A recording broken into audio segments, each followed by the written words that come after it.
આમ આદમી પાર્ટી દ્વારા ગુજરાતની તમામ શાળાઓમાં અદ્યતન ફાયર સેફટીની સુવિધા તાત્કાલિક ઉપલબ્ધ કરાવવા માંગ કરાઈ છે।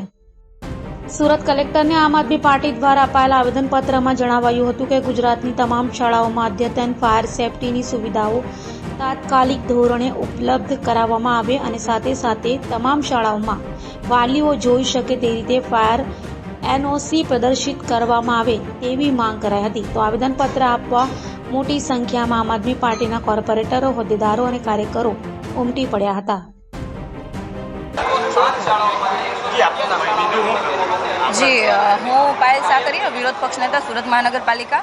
આજે અમારા શિક્ષણ સમિતિના સભ્ય અને વિરોધ પક્ષ નેતા એવા રાકેશભાઈ હિરપરાની આગેવાનીમાં સુરત શહેરના સંગઠન સાથે અમારા તમામ નગરસેવકોની સાથે આજે કલેક્ટરશ્રીને આવેદનપત્ર આપવા આવ્યા છીએ કે જે સુરત મહાનગરપાલિકા સંચાલિત શાળા અથવા નગર પ્રાથમિક સંચાલિત જે શાળાઓ છે એમાં 207 જેટલી શાળાઓમાંથી 187 જેટલી શાળાઓની અંદર ફાયર એનઓસી નથી।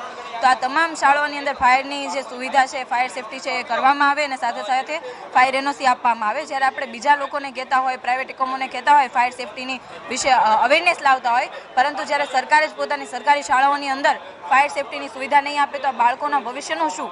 આજે તમામ નેતાઓના જોવા જઈએ તો બાળકો પ્રાઇવેટ શાળાઓમાં, ખૂબ મોટી મોટી શાળાઓમાં, વિદેશોમાં ભણતા હોય છે, પરંતુ સરકારી શાળાઓમાં જે દિવસે ભણતા થશે ને ત્યારે ખબર પડશે કે બાળકોના જીવનનું જોખમ કેટલું છે।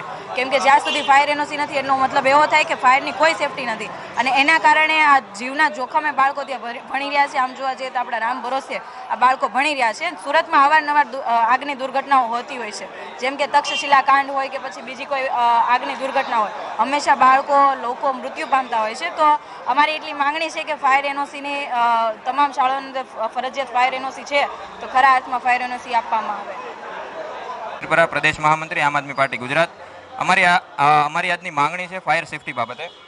31 જાન્યુઆરી 2022 સુધીમાં માનનીય હાઈકોર્ટે, ગુજરાત સરકારને એવું કીધું હતું કે ગુજરાતની તમામ શાળાઓમાં, ખાનગી હોય, અર્ધ સરકારી હોય, સરકારી હોય, એ તમામ શાળાઓમાં ફાયરની એનઓસી લેવી ફરજિયાત છે, એના વગર તમે શાળા નહીં ચલાવતા। છતાંય આજે એ વાતને 2 વર્ષ થઈ ગયા છે। આપણે જે શહેરમાં ઊભા છીએ એ શહેરની જ ઉદાહરણરૂપ વાત કરીએ, અહીંયા ભાજપના પ્રદેશ અધ્યક્ષ રહે છે, ગૃહમંત્રી રહે છે, શિક્ષણ મંત્રી રહે છે। આ જ શહેરમાં તક્ષશિલા અગ્નિકાંડ જેવી ઘટના બની ગઈ છે। તાજેતરમાં તે આપણે માનનીય નગરસેવક શ્રી જીતુભાઈના ઘરે એક દુઃખદ ઘટના બની ગઈ છે। આટલી ઘટનાઓ છતાંય અહીંયા જે નગર પ્રાથમિક શિક્ષણ સમિતિ છે ભાજપ સંચાલિત, એના 207 મકાનોમાંથી 187 મકાનો પાસે એનઓસી નથી। ફેબ્રુઆરીનો સમિતિનો પોતાનો રિપોર્ટ છે। બીજું કે એક બાજુ એ લોકો શાસકો એમ કહે છે કે અમે ફાયર સેફટીની સુવિધાઓ આપી દીધી। તમે ફાયર સેફટીની સુવિધાઓ આપી છે, તમને એનઓસી આપવામાં શું તકલીફ છે? શા માટે શાળાઓને એનઓસી નથી આપતા? સુપ્રીમ કોર્ટની, હાઈકોર્ટની ગાઈડલાઈનનું ઉલ્લંઘન શા માટે કરો છો? તો આ તમામ મુદ્દાઓ સાથે અમે આજરોજ માનનીય મુખ્યમંત્રી શ્રીને કલેક્ટર શ્રી મારફતે આવેદનપત્ર આપવા માટે આવ્યા।